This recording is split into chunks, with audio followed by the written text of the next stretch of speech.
Hello, everyone, and welcome back to Growing Up with Godzilla. My name is Donny Winter, and this is my show where I have conversations with Godzilla fans about how they've grown with the character and franchise over time.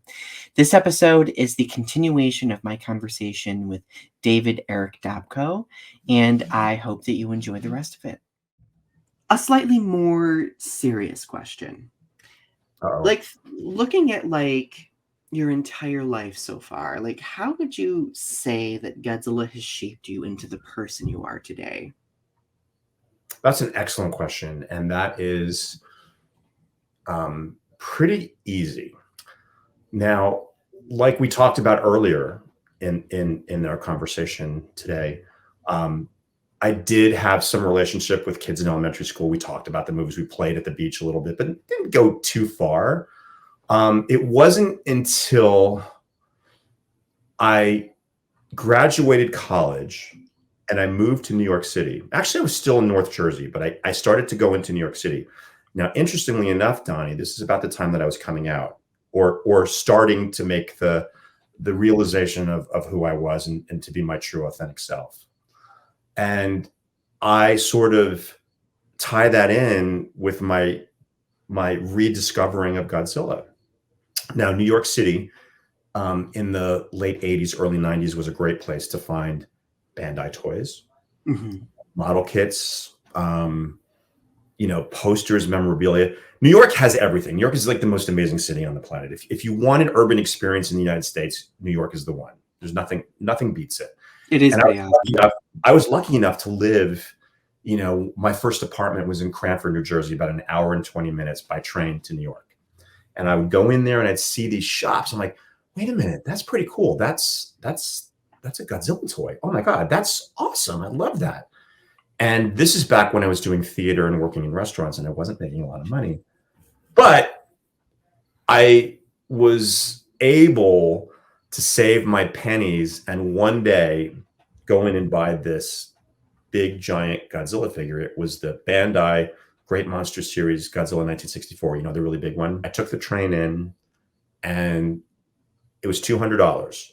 And the guy gave me a break. He didn't charge me any tax on it because that's all I had. I had $200 and enough to get home on the train. I carried the box home on the train because it's a big box. And people were like, what's in that box? Oh, is there a dinosaur? That is wholesome.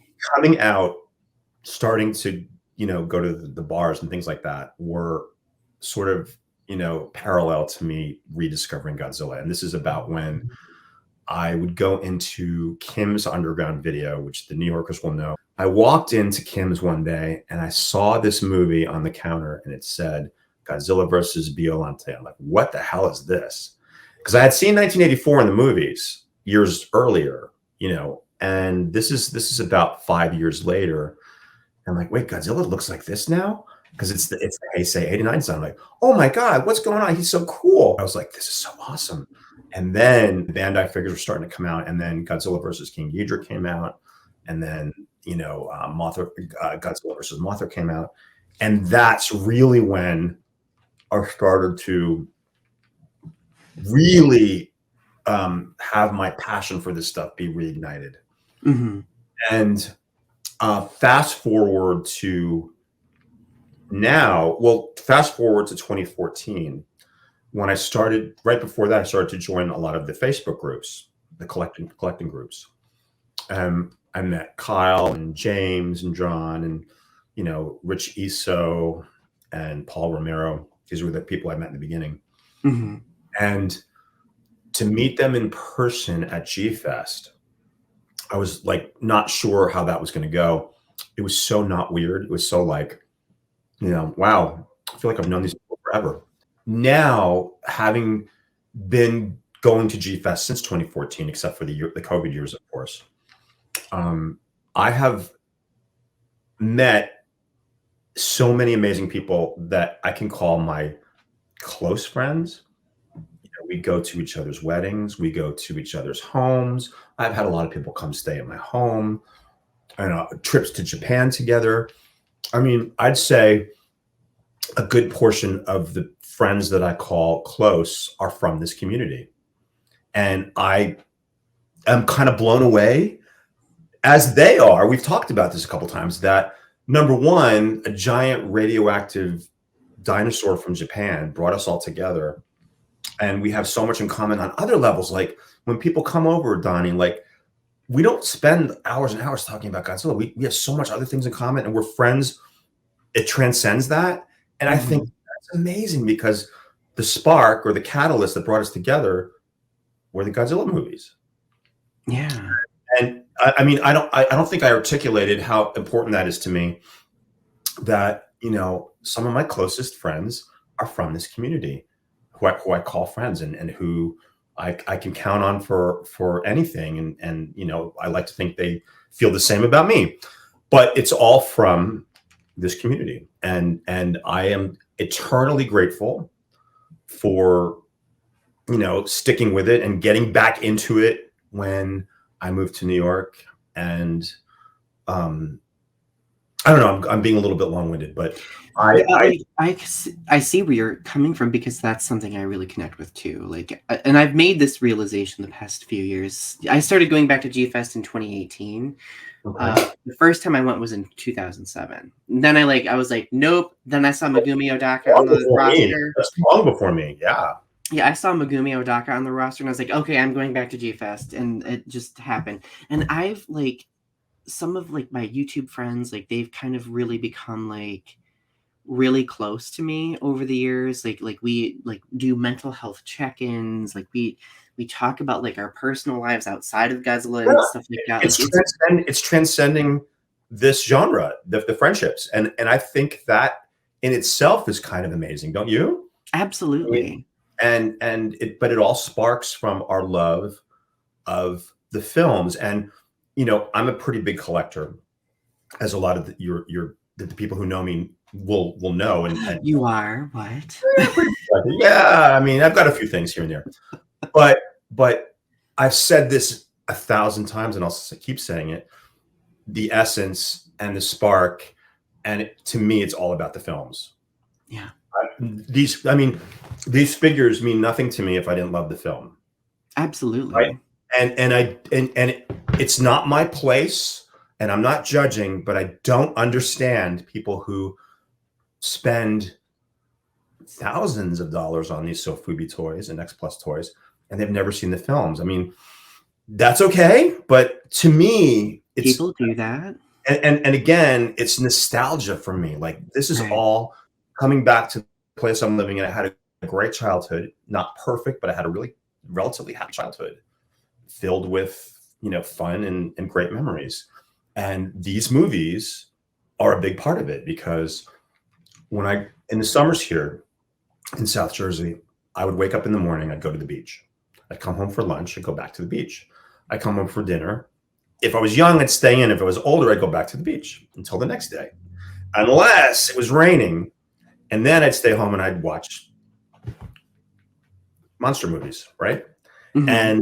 And I fell in love with monster movies, and then, you know, I would be allowed to stay up late and watch, you know, the Late Show, and the, you know, Gorgo and the Beast from 20,000 Fathoms, and Them, and Tarantula, and the Deadly Mantis, all the ones from the US that I love as well. And of course, I'm a huge fan of the Universal monsters too. Mm-hmm. You know, Creature, Dracula, Frankenstein, the Mummy, etc. Yeah. But yeah, just the films is what it's all about. And I will always take a minute if you want to talk about the movies, because I love the movies. Well, yeah. I don't love every movie, but I love the majority of the films. And again, the collectibles, my love for the collectibles stem from my love of the movies. You know, I'm not like a huge collector. I mean, I have like a little bit of a collection. You got some stuff. Do people really, this is me being super ignorant, do people really buy figures without watching the films at all? You know, I didn't think so, Donnie, but they do. People buy stuff without knowing about it. And I'm not going to mention names because it might be embarrassing to them, but people who, you know, in the community are guilty of this, or not guilty of it. It's not a sin. Right. I just don't understand it personally, because right. Because we need to know that artistic context first before enjoying. At least for me, right? these sofubi pieces are works of art for sure, right? Yeah. No question. But like something I won't do too, this is kind of funny. I will not buy anything from a movie I do not like. Like, I don't like Final Wars, okay? It's a travesty. I think it never should have happened. The best part of that movie is the credits in the beginning, and Kumi Mizuno and Akira Takarada. Other than that, so I don't have anything represented from Final Wars, okay? I don't, of course, the MonsterVerse. I've got nothing from the MonsterVerse. You know, I don't care how cool the monsters look. I don't want it. If it doesn't bring me joy, there's my Marie Kondo hat on. I mean, I'm not going to get it, even as a completist. Like, if you know, I don't love, you know. Okay, here's the perfect example. I started to dabble into the vintage, which is the way most collectors sort of evolve in their collecting journeys. But I've got, you know, my big three, I call them: Godzilla, Rodan, and King Ghidorah. And you can say Mothra, Angulus, and Baragon are kind of like right behind. Mothra can be in there because Mothra is the big. So let's say the big four. Bullmark representation. You don't have to include her in the big four for me. I do love Mothra, and the original film from '61 is a masterpiece. Absolutely masterpiece. Brilliant. If you got it, and people haven't seen that either. A lot of people haven't seen the original Mothra. Shame on them, and I will shame you for that. But anyway, how could people? I forgot what I was going to say. Damn it. I'm still caught up over the Marie Kondo reference. It was so funny. Oh yeah, it doesn't bring me joy. Okay. Oh yeah, the vintage pieces. So I acquired a Godzilla, Rodan, King Ghidorah, Mothra, etc. And they're expensive and they're rare and they're hard to find and in good condition. And there is a Bullmark figure or Marathon, I'm not sure who did it first, of Minya, and it's this hideous looking sculpt with like pock marks on it. It looks like he's got like a huge, horrible case of acne. It is the ugliest sofubi figure I've ever seen. I don't care how much it's worth or how cool it is. I hate it. I don't want it. And if it doesn't like look groovy, I mean, I'm not going to buy it. And then occasionally I'll see something online and I'm like, oh, that looks really cool. And then I'll open the box. I'm like, ooh, oh no, this is not for me. I'll just sell it right away. You know, I will do that. And I still, to this day, love going to handpick stuff from like Toy Tokyo or Forbidden Planet or Japan or Mandarake. If seeing something in person, it's sort of like, it compels me to buy it. You know, I'm like, oh, I got to get that. I got to get that. I'm getting a little bit better because I did have to downsize for this move. So I did a purge, and I have to do another one when I get to California because I'm going to have more limited space for my collecting room. But I'm going to sort of try to adopt, and you can hold me to it. I know people give me a lot of crap if I don't hold to it. One in, one out. One in, one out. That's the best way to do it. That's the best way to do it. It's logical, and you know. So anyway, I didn't remember the question, but the question being that we're talking, never having me on again. I'm done. I'm out. I love this. Like, be on forever. Like, you will always have an open slot on any season. So, being that we're talking about collecting, okay, I want to. Okay, and being that you are a co-host on Collect All Monsters, like Collect All Monsters has been going on since like what 2019, I think. So yes, I mean I don't know the exact date, but we've been on for a minute. Yeah. Talk to me about like your involvement in that podcast, how it came to fruition, etc. Because I'm curious.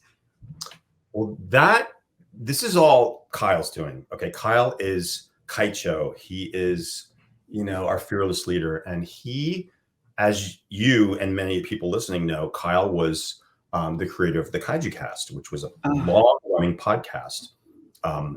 Godzilla and his giant rubber monster foes. I'm not saying that exactly right, but that's okay. And it reached a point in the podcast where he wanted it to sort of evolve into the next thing. And he's like, yeah, he and I don't know what year it was. I was staying in Keith and I went to Portland, and we stayed with Kyle and Kyle. His wife's name is Kyle, by the way.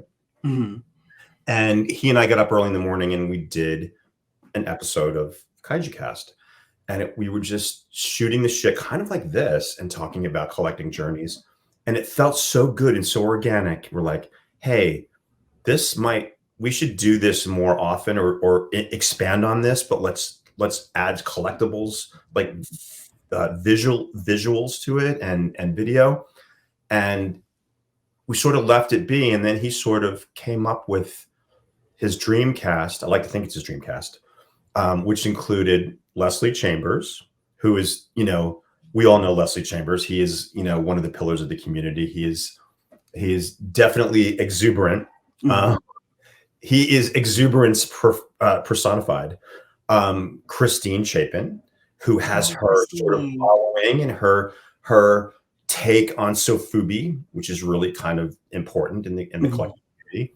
And then, of course, Professor John Ruffin, who knows all things about Godzilla history and memorabilia, and he's just like a wealth of information, and he sort of puts an air of legitimacy to our show, and he elevates it for sure. And then there's me, the gay dude who is a little bit, a little bit into everything, collecting the movies, whatever, a little bit of photography, a little bit of model building. And then, of course, Kyle himself, who, is a great leader. And I always said that Kyle should have been a game show host, because I think he's so perfect, that voice, And anyway, it's sort of a cross section of the community. We're all very different, yet we're all sort of on the same page. And it's sort of a harmonious sort of conglomeration of different personalities that hopefully comes across on the screen. And I think our best moments are when we sort of, let our guard down a little bit, and we're a little bit, spicy with each other and stuff like that. But we do manage to have a lot of fun every month, and we get some information to the people, and we've given away some fun stuff. And I'm just totally stoked and honored to be a part of it. And we did last month, we didn't actually do a show. A lot of us had things going on. We did a best of sort of outtakes from the show, and I was not sort of completely sold on that idea until I actually watched it. If you haven't watched it, Donny, go back and watch it. I actually watched it right before we started. Oh, and what did you think? It was fun? Loved it. I loved it. Well, so I think that you all have such a great dynamic, and I've watched the podcast for about a year and a half now, and I've really enjoyed it. You all just work so well together. And additionally, because we did like the LGBTQ plus fan podcast, like that, like the fact that you offer your platform, to do things like that as well, like that's really meaningful. Like I felt so honored to be a part of that. Dude, of course, we couldn't do it without you. I mean, you're like, no, I mean, we had to have certain people on for that. And I'm so glad you were free and able to do it with us. Yeah, thank you. Well, so like that kind of brings me to my next question. So being that we are both LGBTQ plus, like there are, believe it or not, a lot of LGBTQ plus Godzilla fans. And like I want to take a moment for us to kind of like reflect on like our experiences as LGBTQ plus fans, and to provide advice for those who might be in the fandom, who maybe are a little uncertain, or maybe they're not feeling as though they're fitting in or welcome as a result. What would you say to them? I would just say, just be yourself. Number one, a good place to start. And I'm going to plug our group. Our Facebook group is Collect All Monsters, Monster Collectors on Facebook.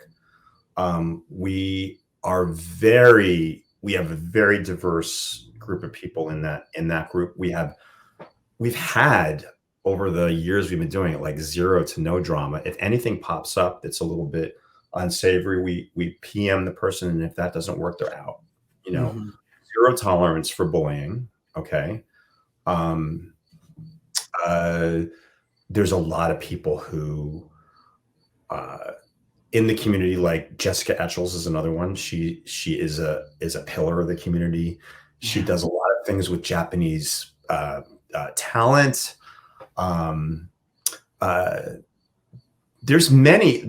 I think there's more than we know, and I just think my advice is just get involved. Just come in and find your place. You know, there's there's people in our group who like so many different aspects of the genre of the fandom. There's people who love the films. There's people who love collectibles. There's people who love Mothra. There's people who love the music. Like Jonathan Portman loves the music. Yeah. Personally, I love it all. Like some people love the posters, the books. But there's something for everybody. Yeah. I think that's great advice. And I think one of my big learning experiences myself, because like I really got into the online Godzilla fandom in like the early 2000s when it was like mostly, message boards and stuff like that. Right. Which I wasn't part of that. I wasn't any part of that. I encountered quite a bit of bullying during those years on the message boards. And then as social media became like present, like I got to this point where I realized that it's about who I surround myself with, right? Because I think social media kind of also empowers us to have the ability and choice to surround ourselves with better people if we don't have good people in our circle, right? So I started joining these groups, and I started like really connecting with other people, and found that there were spaces, or there are spaces to talk about like how Godzilla has shaped me as an LGBTQ plus person when I was going through a very vulnerable time in my life, right? How I am able to, connect with other LGBTQ plus fans and be like, hey, there's a space for you at the table as well, where you won't have to worry about feeling shamed or ostracized or minimized by people, right? So like I would say like find those people, find that space, because they're out there. And there's a lot of us out there who are willing to open our arms to welcome you in there. I mean, it's, it takes courage to put certain things out. Like I wasn't even sure. I don't know if you saw the episode where we're talking for February, we're talking about love connections in the Godzilla universe and in the films. And I talked about Godzilla versus Megalon, where clearly, in my view, that's a relationship, a queer coded story. I think totally. Yes. There's not one woman in that whole movie. Really, there's no one except for the Cetopian women dancing. That's about it. But there's no main character who's a woman, and they have a very stable, sustainable, loving relationship to me. And I was expecting to get a lot of flack from that viewpoint, but I didn't get any that I saw. Maybe there was some, but I didn't. No one said anything to me about it, or like, oh man, why do you have to sexualize it and everything? It's like, well, that's always the response, isn't it? And it's like, okay, well, how would you feel if every single image in the genre was gay, and then you saw some straight thing happen? Wouldn't you be like, oh yeah, well maybe that's a straight couple in there? Right. You got to reverse it for these people so they can kind of understand where we're from. And it's not like it's better or we want it to be that way. It's like we need to see ourselves represented, and we need to see ourselves in those films. Right. And I'm glad that you mentioned that. I did not see it as a kid. Yeah, and I didn't see it as a kid either. Like, I'm glad that you mentioned that, because like when you talk representation, or if you make even the allusion to it, like a lot of people who aren't accepting will take it and run with it and be like, you want to make Godzilla and Kong, gay together. It's like, I don't want to see that. You think I want to see that? I totally don't want to see that. Don't give the MonsterVerse any ideas. I'll probably do that. People who do, there's fan fiction out there. There is. Like, they can go read that, and that's fine, But no, like, we're talking about human characters here. Like, we're talking about like two queer-coded men in a relationship raising a kid in Godzilla versus Megalon. Like, yeah, like from a lot of people's perspectives, there might not be a lot of like signifiers, but like for those of us in the community, like that there is subtle representation that goes really, really far. Yeah, it goes far and it goes a long way and it goes deep because, I mean, it's no one would feel any different, who shouldn't feel any different if Toho came out and said, "Oh yeah, that was our intention." You know, right? I'm gonna stop liking the movie now because of that. And it's like another example, Donnie, is when John Bellotti Jr., who is an amazing artist in the community, he did, in collaboration with me, the design of Baragon for the Pride shirts with Baragon. Oh. Said love is love. Okay. And you know, it's completely John's design, but he would ask, he throw things off on me for opinions and this and that. He wanted to make sure that it was legit and everything. And I'm like, dude, that's amazing. And when he posted it on Instagram, he did this a few years ago during COVID. He got some shit from people like, oh, why do you got to sexualize the monster? It's like, he's not sexualizing the monster. The monster is an ally for us. The monster doesn't want to get with another male Baragon because they're fantasy creatures, you stupid ass, number one. Right. No. And number two, the rainbow represents our community. So why not use that rainbow to see ourselves represented? And we're saying, oh, Baragon is an ally. That I'm not, and they can't see that vision, or they won't refuse to see that vision. And it wasn't like tons of people, but there was some pullback. But those few were always the loudest, you know. Yeah, they're loud. So case in point. Oh, go ahead. And you know, one good thing about a lot of groups in the community, especially our group, Collect All Monsters and Monster Collectors, we will not tolerate it. I will call you out. I mean, I'll do it privately, but if you continue, I'll call you out in public, man. I will. I have been fighting for too long. I've been around the block too many times to let that nonsense, you know, be louder than my voice. Okay. Oh yeah. So that is not going to happen. Not on my watch. Not ever. Not today. So, but we're pretty lucky, Donnie, because it doesn't happen very often. But when it does, just think twice about doing it, because I will go there with you. It's gotten so much better than it used to be. Like, I remember a few years ago, I made a video because I got mad at like some homophobic Godzilla fans. So I made a video. I was like, growing up a gay Godzilla fan, and it circulated quite a bit around the fandom. I watched it. Like, so like I would get like some, mostly like 90% of the time, like wonderful, beautiful messages from people. But then I would get like messages from people who are like, you're trash, like you don't deserve to be in our fandom, blah, blah, blah, blah, blah. Like you should have followed through with unaliving yourself. You're, you know, like very horrible things to say. And I'm at a point in my life, and I was at a point in my life where I was like, okay, that's not a big, like, you can say those horrible things. You just put that out there in the world for the world to see. What an asshole you are. But I can't stop thinking about the young LGBTQ plus person who may not be out, who's sitting behind that computer screen, who might see comments like that, right? Terrified to come out or to join in, right? For fear of that happening to them. And no, you're right. And it's so. I'm glad you did that, because that I thought that was courageous. Thank you. And I think that, you know, and one or two people, when we did our LGBTQ supplemental, LGBTQ plus supplemental, sorry, sometimes I even forget too. Oh no, you're good. A few people said, why do you have to point yourselves out as LGBTQ plus collectors? Why can't you just say you're collectors? Because we have to. I wish there was a point. The point comes where we don't have to do that anymore. We still have to do that because we need representation. There is not enough. People are still children and young people are still committing suicide because they can't grasp and they can't embrace who we really are. And if we stay silent, you know, silence equals death sometimes. I mean, that was the thing. And I was coming out during the AIDS era, so it was very militant, very like in your face. You know, I think that maybe was too far. I often say the left sometimes swings the pendulum too far, and then it defeats the purpose. But there is time for it. There is a time for it. Oh, for sure.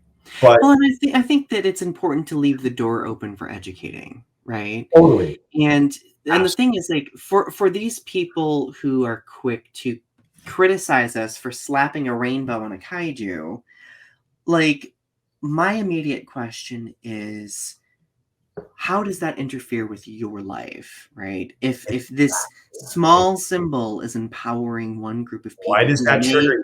Why does that trigger you? And I'll tell you the right. answer 9 times. You know the answer as well as I do. Should Oh, we say yeah, it for together? sure. Because they're closeted. They can't handle it. Exactly. That's Exactly. I'd say 99.9% of the people who have the most issue with things like that are gay and they can't handle it. And And unfortunately, that it turns in they weaponize it too, they which is it they makes me weaponize it. sad.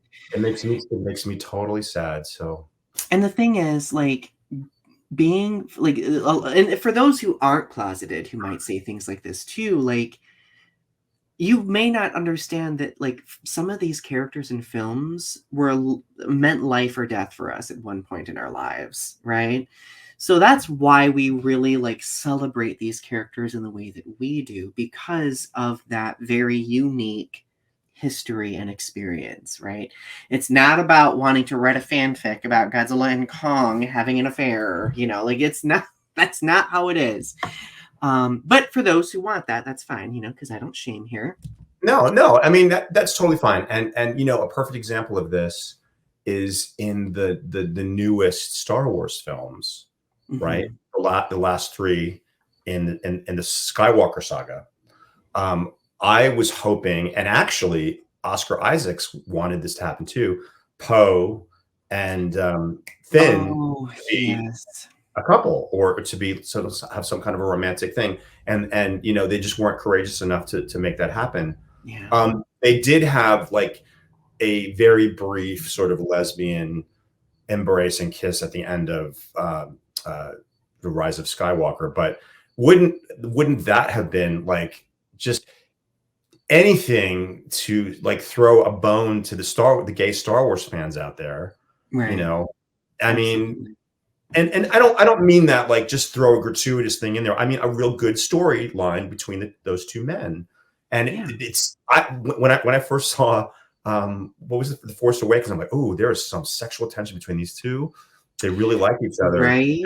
and then they just never went anywhere with it. And they also never went anywhere with like the Finn and Rose thing, because they kowtowed to the people who didn't like Rose for whatever reason. So I mean, I just thought it was a dumb part of the movie. It had nothing to do with her. Right. It was just poorly written. But there's so much racist stuff about that. But anyway, just to see that two main characters in a film be, like romantic, two male character or female characters be romantically involved, I think that would be amazing to me. And to And simply be it would mean existing. so much to the fans of science Yeah. fiction and whatever. But Right. It doesn't have to be like anything elaborate, just like two LGBTQ plus people existing, being in the presence of these kaiju, navigating the effects, like just seeing that visibility. That's very, very, very important. And maybe if we'll see it, Donny. I don't think it's going to be present in the new Japanese Godzilla film, because I think that's perhaps not. way, way bigger fish to fry. And that Yeah. time period, there wouldn't be anything visible. It would really, okay, you talked about my favorite kind of characters in the Godzilla films. Wouldn't it be amazing to have like sexual tension between two Japanese soldiers back then, when it was so forbidden and taboo? That would be like, oh my Sign God, me up. amazing. But Sign anyway, me up. I should have went to film school. I should have moved to Japan. I should have learned the language, and I should have gotten involved, because that's what I would have written. But Well, that, damn it, no, David. that didn't happen. So we can just dream about it. But anyway, So I have one final question for you. This has been such a great conversation. Now, do you have any advice for Godzilla fans who may be new to the franchise, and advice for aspiring creators who are new to the franchise or wanting to create? I'd say number one, join groups. Okay, join groups that you find interesting. Of course, there's our group. There's many other collectible groups that are more sort of specific to certain types of collecting. Join the groups that you find interesting. Go to G-Fest if you can afford it, or you can go, you can swing it. Go to G-Fest, you meet people in person. It's really fun, and there's a lot to do and see, and it's amazing. Put your stuff out there so we can all see it, and then we can invite you in. If you have an Instagram account, post your art, post your paintings, post your photographs, post your, if you have a couple pages of a novel you're writing, share your podcasts with us. If you want to do it, invite one of us on the podcasts. Have Donny be on one of your podcasts. That would be kind of cool. We have to have you on Collective Launches too, by the way. I would love that. Not a supplemental on an episode, like a straight up episode. So we'll talk about that later.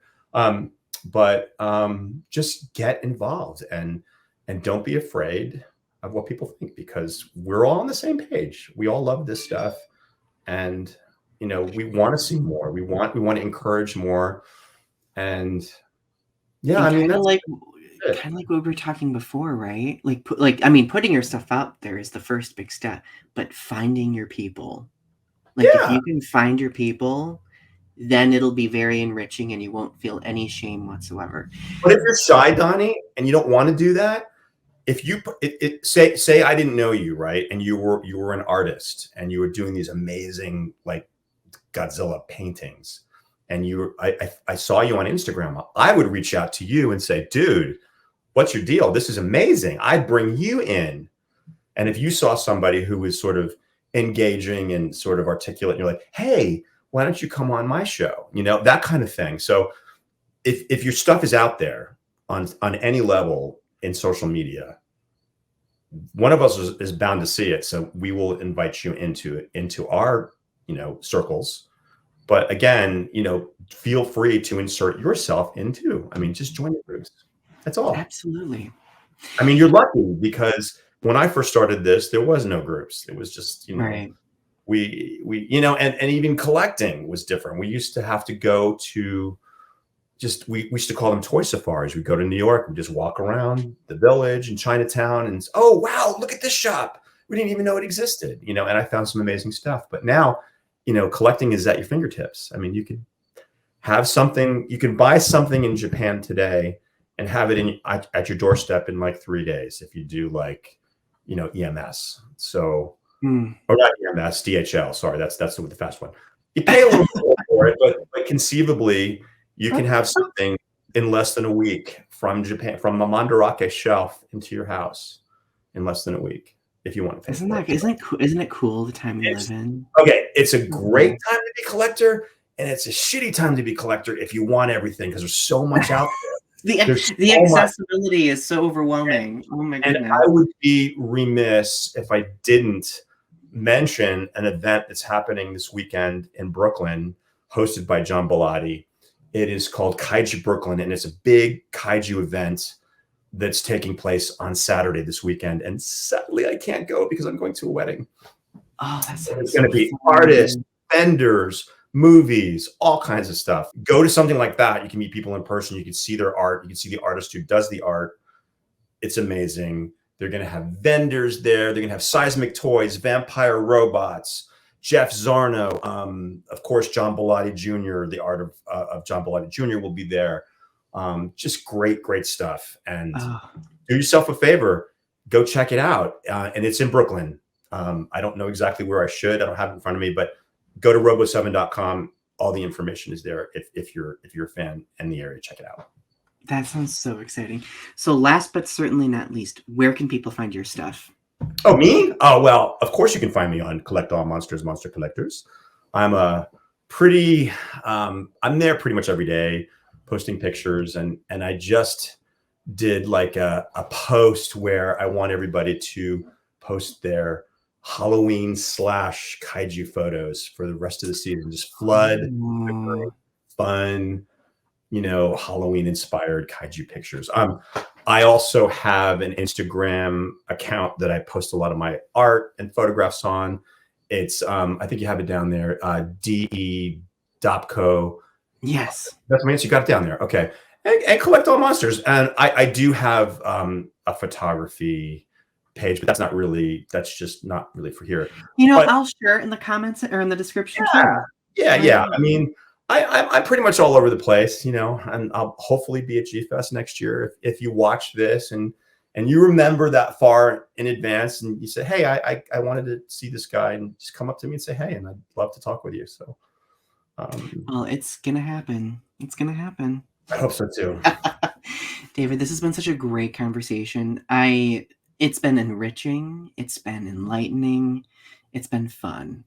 And like I said earlier, just know that you always have an open seat on this show. So thank That's you. fantastic. Thank you. I had a blast too. And again, as you can tell, I'm a little bit long-winded with some of my answers, but it just the passion comes through. I I'm have a very PhD in being long-winded, so we're in okay. good company. We're in good company. But again, many thanks for inviting me on the show, and I'd be honored to come back at any time. So thanks. Thank you. So, fans, listeners, remember that Growing Up with Godzilla premieres on the first and third Sunday of each month, relatively, at 4 p.m. Eastern Standard Time. Click like, subscribe, go follow David's socials in the description section below, and keep standing tall. Talk to you soon. Bye.